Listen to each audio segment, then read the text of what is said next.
It was supposed to be a quiet evening. A family dinner in Denver. Roast chicken, mashed potatoes, overcooked green beans. Emily had made them the way her mother used to, without seasoning, without apology. The table was long enough to seat 8. 7 of us sat there. Her sister's husband, a neighbor from down the block whose name I never caught, and the 4 of us, me, Emily, Zach, and Lucas. Her boys, never mine. They laughed easily with the guests. Polished charm. Raised eyebrows and casual swearing like it was proof of maturity. I mostly listened, refilling glasses, clearing plates, trying to keep the rhythm smooth. I had grilled the meat earlier, the only part anyone complimented. Emily smiled when they said it was good. That was the last warmth she gave me all night. We had just finished dessert. A store-bought pie she passed off as homemade. I didn't say anything, didn't call it out. I just watched the boys devour it while the neighbor asked Zach about his job at the car lot. And Lucas explained how college was just a piece of paper. They had confidence. Not the kind that comes from wisdom. The kind that comes from knowing nothing has ever really been denied. And then Zach said it. He didn't even look at me. He looked at Lucas and said, "You know he's nobody to us, right?" Lucas grinned. Didn't hesitate. Obviously, that was it. Just one exchange. 5 words each. Like a pre-rehearsed line in a bad school play. The kind they didn't care if anyone heard. The room went still. Her sister's husband cleared his throat. Someone tried to laugh. Awkward. Forced. Like maybe it was a joke. But the boys didn't flinch. They didn't clarify. I looked at Emily. She met my eyes for a moment. Then broke it. "You're too controlling," she said. Plain. Flat. Like she was giving me the weather forecast. No one moved. Even the neighbor went quiet. And me? I didn't yell. I didn't ask what she meant. I didn't ask if she remembered the bills I'd paid that week. The groceries. The water heater I replaced last month. The car I had serviced that Zach drove into a curb the day after Thanksgiving. I didn't remind her who fixed the roof during that storm last spring, or who stayed home with Lucas when he got food poisoning and she had a girls' trip she couldn't cancel. I didn't list it all. Because listing your worth is something you do when you're still trying to prove you have some. I just stood up. Calm. Steady. No raised voice. No slammed hand. I nodded once. Not to them but to myself, and walked out of the dining room. There were no theatrics. No slamming of doors. I didn't flip the table or shout what I should have shouted years ago. I just went to the bedroom. Packed one small bag. Enough for a few days. No hesitation. No sentimentality. Left the watch Emily gave me on our 2nd anniversary. Left my toothbrush. Left the cologne that Lucas once told me smelled like a grandpa. I even left my jacket, even though the wind outside had started howling. I walked out the door. The sound of forks scraping plates resumed as I stepped into the cold. By midnight, my phone buzzed. A message from Emily. No greeting. No apology. Just one sentence. "We need to urgently discuss the consequences." That was it. Not "Are you okay?" Not "Come home." Not even "Let's talk." Just that. Like a line from a legal memo. A warning. A negotiation. Told me everything I needed to know. I wasn't a husband. I wasn't a partner. I was an account. A utility. A firewall between her and discomfort. And that wasn't the first time. No, that dinner, that scripted humiliation, was just the latest chapter in a book I should have stopped reading years ago. Long before that evening, I knew what I was in that house. Not a father. Not a mentor. Certainly not loved. I was tolerated when the money flowed. Resented when I asked for accountability. Mocked in silence. Dismissed in public. My presence was a convenience. My absence an inconvenience. Never a loss. I was a payment plan with shoes. I never tried to be their father. Not at first. I knew they had one. A man who blew through town once a year, sometimes twice, usually around Christmas. Always with expensive gifts and loud stories. They called him Dad like it was sacred. He'd stay for a weekend, take them to a game, then disappear again. Emily would defend him. "He's trying," she'd say. "He just has a complicated life." But it was my name on the rent check. My hands that replaced the gutter when it collapsed. My back that loaded their boxes into college dorms and moved their furniture when they changed apartments every other semester. I didn't expect thanks, but I hoped there would be respect. It never came. Zach totaled his first car. I paid for the second. Lucas failed 2 classes. I covered the tuition for summer makeups. Emily would tell me they just needed more time, that they were still adjusting, that teenage boys push boundaries. But they weren't boys anymore.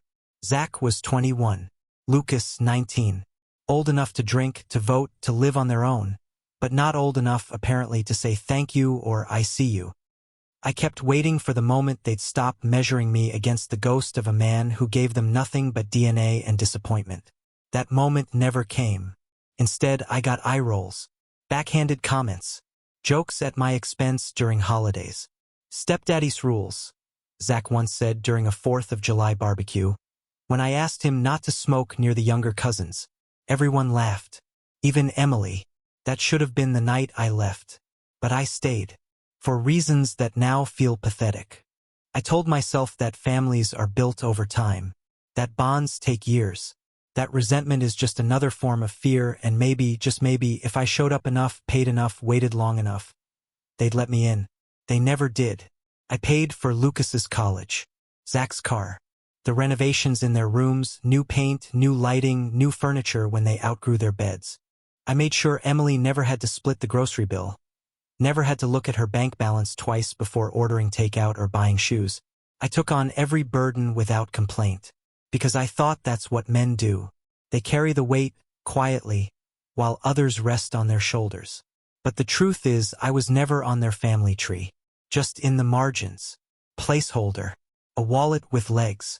Every time I tried to draw boundaries, I was told I was overstepping. Every time I asked for support from Emily, I was told I was taking things too personally. So I stopped trying. I didn't tell them what to do. I didn't set curfews. I didn't ask about grades or girlfriends. I didn't try to play disciplinarian. I thought maybe if I just supported from the sidelines, they'd meet me halfway. But they didn't want halfway. They wanted the whole thing: money, housing, silence, without ever giving a sliver of respect in return. So that night, at the dinner table, when Zach said, "You're nobody to us," I didn't feel surprised. I felt clarity. That sentence didn't break me. It revealed the truth I'd been denying. It wasn't a slip. It wasn't a moment of immaturity. It was an honest answer to a question I had been too afraid to ask. What do I mean to them? Nothing. Emily's words, "You're too controlling," were the punctuation mark, because it wasn't about control. It was about boundaries, about wanting to be more than just a financial advisor with benefits. But in that house, boundaries were always negotiable, as long as I was the one compromising. So I walked away. No anger, no vengeance, no final speech, just silence. And in that silence, I found something I hadn't felt in years. Relief. I didn't go far that first night. Just west, toward the edge of town, until the streetlights began to disappear and the gas stations had bars on the windows. I found a small, nameless motel. Peeling paint, flickering sign, cash only. The kind of place people pass by without remembering. Perfect. The man behind the counter didn't ask questions. I handed him $70 and got a brass key and a room that smelled like mildew and cheap soap. There was a television bolted to the dresser. I didn't turn it on. I just sat on the edge of the bed, staring at the carpet, my phone face down on the nightstand, still buzzing every 20 minutes with notifications I wouldn't check. By 2 in the morning, I had stopped counting the texts. Some from Emily. Short, clipped. "Where are you? We need to talk. You can't ignore this." Not a single apology. Not a single acknowledgement of what happened at the dinner table. Just urgency. Entitlement. The rest were from unknown numbers. Likely Lucas and Zach using burners or Emily's phone. I didn't read those. I knew the tone. It wouldn't be remorse. It would be annoyance. Confusion, maybe. Blame. The usual. I slept in my clothes. Fitful. Light. My body tense even under the blankets. Every time I closed my eyes, I saw their faces. Zach's smirk. Lucas's shrug. Emily's cold precision. You're nobody to us. You're too controlling. I'd replayed the words so many times they had started to lose meaning. But not wait. That morning I didn't go to work. I didn't call in either. I just sat on the edge of the bed, eating peanuts from a vending machine and planning my exit in silence. It had to be clean, quiet, no drawn-out war, no yelling in parking lots, no ultimatums. I wasn't going to burn the house down. I was going to turn off the lights and leave them in the dark. At noon, I opened my laptop. I logged into the bank. Every financial thread that connected me to that house, to those boys, to Emily, I traced it. One by one, I began cutting them. First were the phones. All 3 lines, Zach, Lucas, and Emily, were on my plan. I suspended their numbers. Then the streaming services, Netflix, Hulu, HBO, all under my email.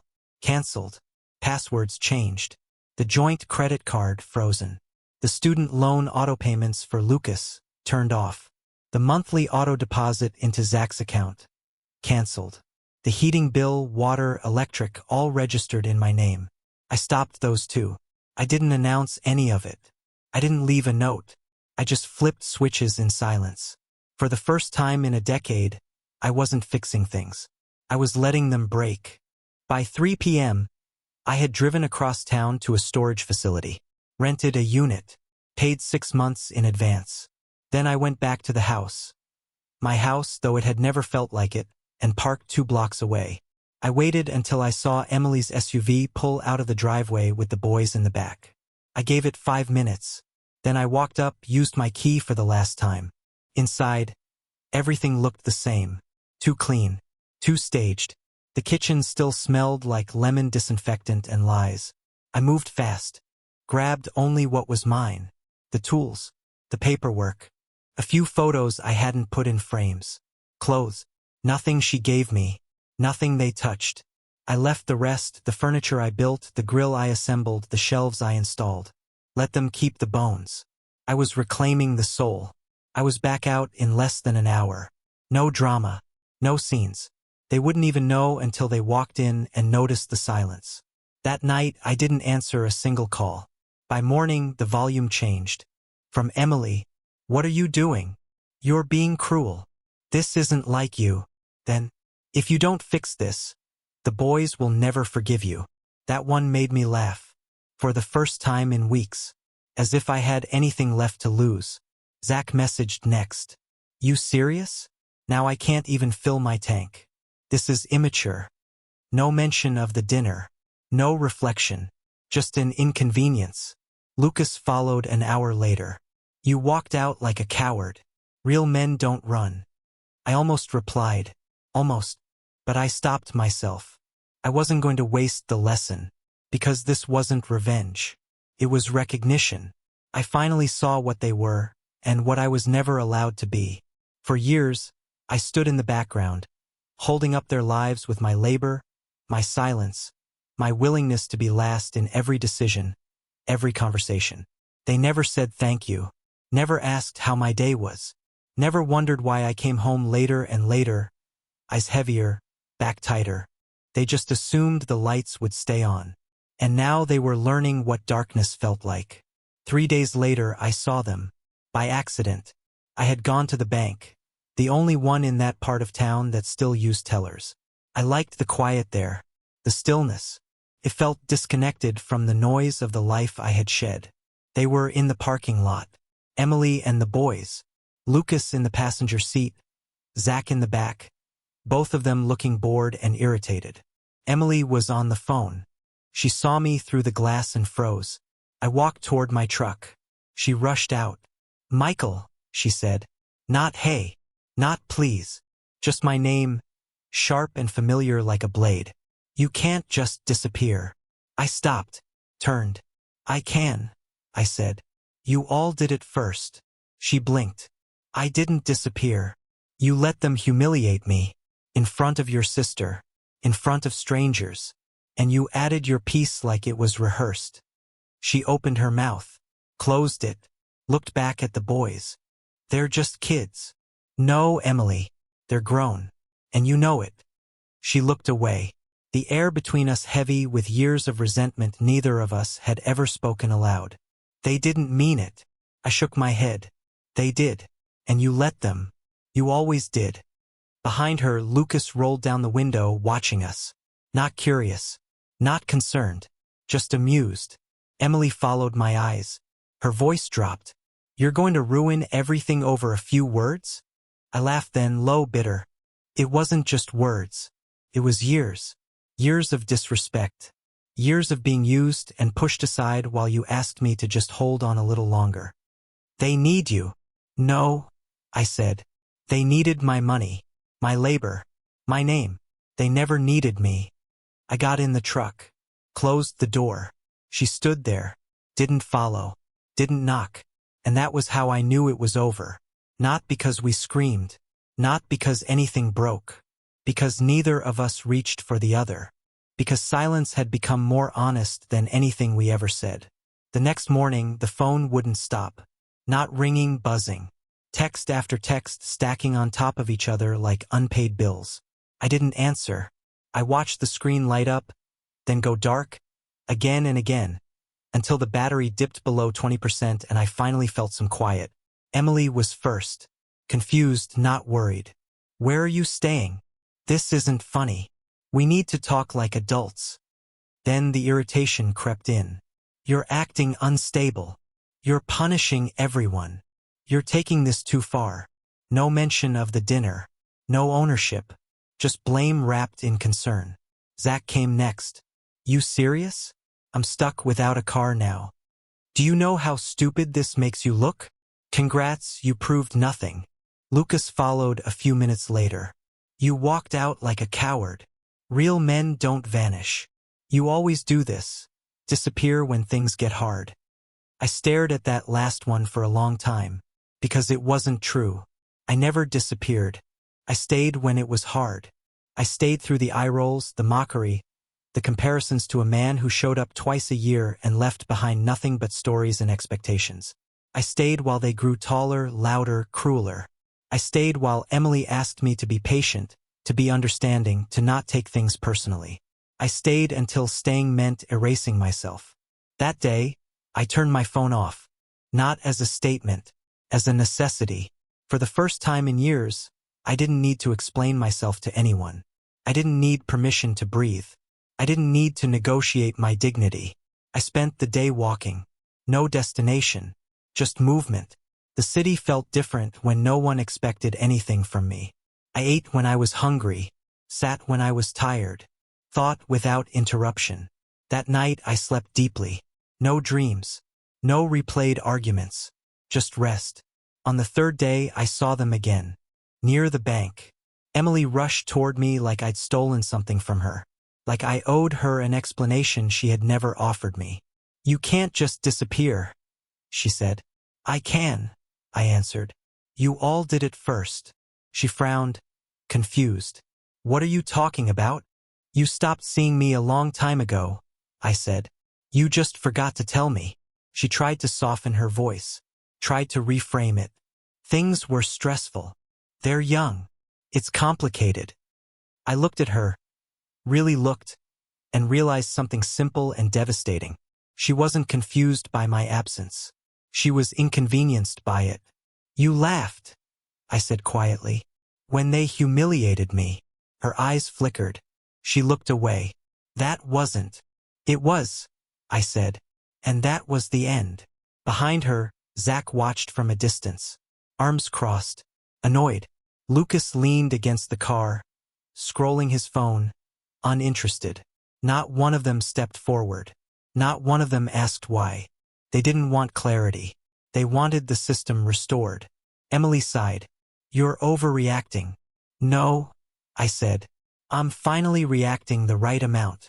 She stood there, searching for something to say that would bring me back into alignment. Something familiar.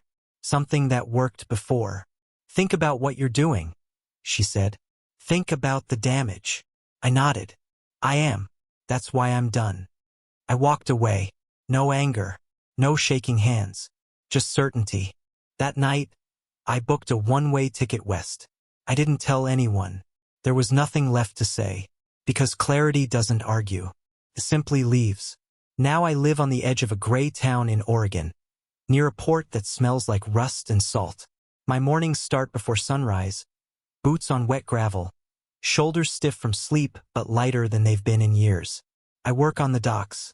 Not glamorous work, but clean in its own way. Honest. You lift something, it stays lifted. You cut something, it stays cut.